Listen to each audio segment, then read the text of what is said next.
how can brands start to approach these challenges a bit more effectively and really start to take the steps to get over those obstacles and really, again, coming back to making sure that they're getting the ROI from those investments? Absolutely.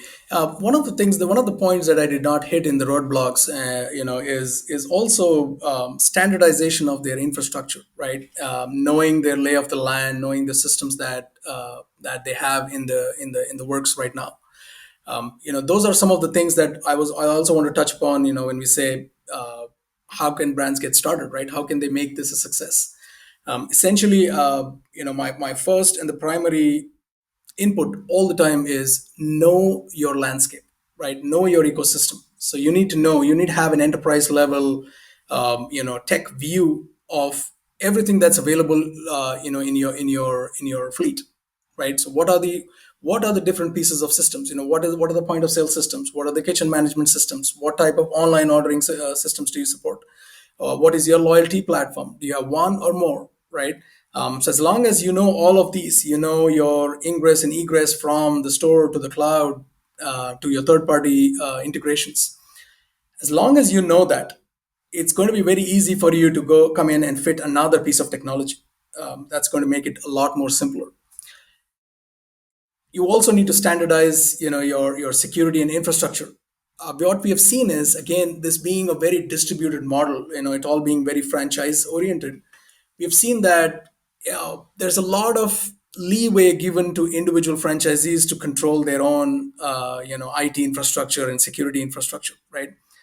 If there is a way for you to consolidate that and standardize it across the fleet, you're going to get the best success of all, right? So essentially, when you introduce a new piece of technology, you are introducing a new risk into your environment, right? So it's very important for you to know the lay of the land and make sure it's a secure, you're securing that piece of technology that you're going to fit into the restaurants.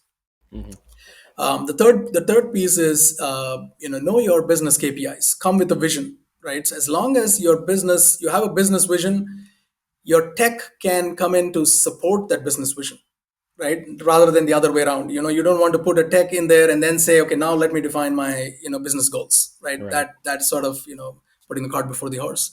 So essentially, if you set up all these three pieces, identify the fourth one is basically identify your solution partners, right? Can they provide you an ecosystem type solution where, for example, at Tillster, we make sure that every piece of technology that we build can talk to every other piece of technology that we have built as well, right? Right. So which means that the data can flow between these systems.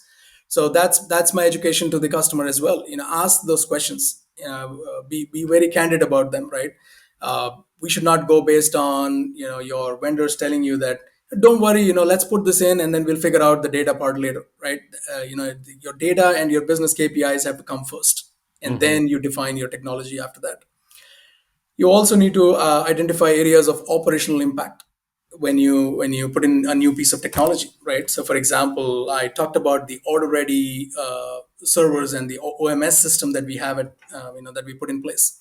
Mm-hmm. When a technology like that comes in, there is a little bit of adjustment to your operations that needs to be accounted for, Mm-hmm. right? So identify that and make sure that that's top in thought for you, so that you can address it via training and things like that.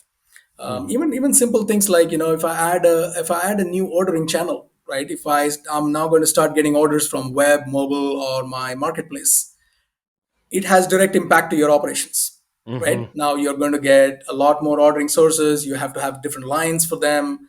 So essentially, understand what you're getting into, Yeah. before understand what's the operational impact, because sometimes that can be pretty intensive, right? Mm. Depending on what you're signing up for.